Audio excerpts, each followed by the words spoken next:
దళిత క్రైస్తవులను ఎస్సీ జాబితాలో చేర్చాలని కోరుతూ క్రిస్టియన్ కోఆర్డినేషన్ కౌన్సిల్ ఆధ్వర్యంలో జిల్లా కలెక్టర్కు వినతి పత్రం సమర్పించారు. ఈ సందర్భంగా క్రైస్తవులపై దాడులను అరికట్టాలని, మత స్వేచ్ఛ హక్కులను రక్షించాలని నాయకులు డిమాండ్ చేశారు.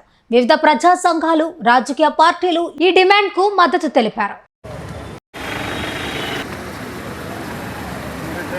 క్రిస్టియన్ కోఆర్డినేషన్ కౌన్సిల్ ఆధ్వర్యంలో ఈరోజు నెల్లూరు జిల్లాలో ఉన్నటువంటి క్రైస్తవ సోదరులు, పాస్టర్లు, సంఘ పెద్దలు వీరందరూ కూడా వచ్చి ప్రధానంగా అనేక సంవత్సరాలుగా, దశాబ్దాలుగా ఉన్నటువంటి క్రైస్తవుల సమస్యలను పరిష్కరించాలి, దళిత క్రైస్తవులను ఎస్సీలుగా పరిగణించాలి అని గతంలో సుప్రీంకోర్టు కూడా అనేక సందర్భాల్లో ప్రస్తావించినా కూడా ఆ రోజు రాష్ట్రపతి ఆర్డినెన్స్ ద్వారా దీనిని అడ్డుకోవడం, ఈరోజు దళిత క్రైస్తవులు వాళ్ళు కేవలం చర్చికి పోయినందువలన అనేక విధాలుగా వాళ్ళని హింస పెట్టడం, అనేక విధాలుగా వాళ్ళ చర్చిలకు పోతే మీకు రిజర్వేషన్లు తీసేస్తామని చెప్పి అనడం ఇది శోచనీయం.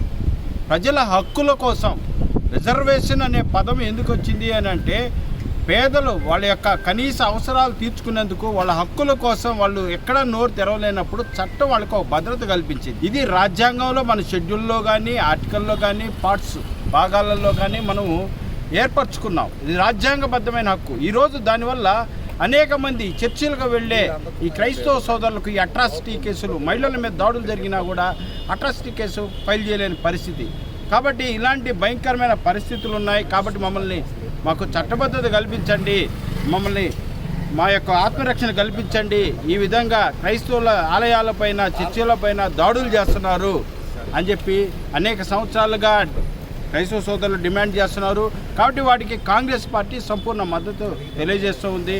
కాబట్టి ఇలాంటి విషయాలలో బీజేపీ ప్రభుత్వం ఇప్పటికైనా చర్యలు తీసుకోవాలి, ముందుకు రావాలి, ప్రజల హక్కులను గుర్తించాలి, వాళ్ళ సమస్యల మీద ఒక చట్టబద్ధత వాళ్ళకి కల్పించాలని వాళ్ళ ముఖ్య డిమాండ్లు దళిత క్రైస్తవులు ఎస్సీలుగా మార్చాలని, రెండవది క్రైస్తవులపై జరిగే దాడులను అరికట్టాలని, రక్షించాలని, మత మార్పిడి నిరోధక చట్టాన్ని ఎత్తివేయాలని వాళ్ళు కోరుచుండగా వాళ్ళకి మద్దతుగా వైఎస్ఆర్సీపీ ఇక్కడికి వచ్చి వాళ్ళకి మద్దతు ఇస్తుందని తెలియజేస్తున్నాం. యేసుక్రీస్తు నామములో వందనాలు. ఈ యొక్క సమయంలో ఈ యొక్క క్రిస్టియన్ కోఆర్డినేషన్ కౌన్సిల్ ద్వారా రాష్ట్ర అధినాయకత్వం వారి యొక్క పిలుపు మేరకు ప్రతి జిల్లాలో కలెక్టర్ని కలుసుకొని రాష్ట్రంలో 28 జిల్లాల వారీగా క్రైస్తవ సంస్థలు, క్రైస్తవ నాయకులు ఈరోజు పాల్గొని కొన్ని డిమాండ్ తెలియపరుస్తూ కలెక్టర్ గారికి వినతి పత్రం ఇవ్వడం జరిగింది.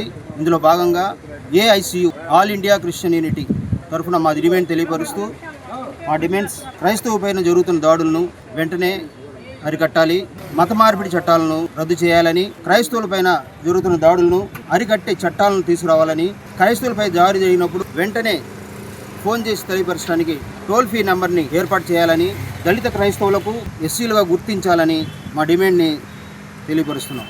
ఉగాది శుభాకాంక్షలు.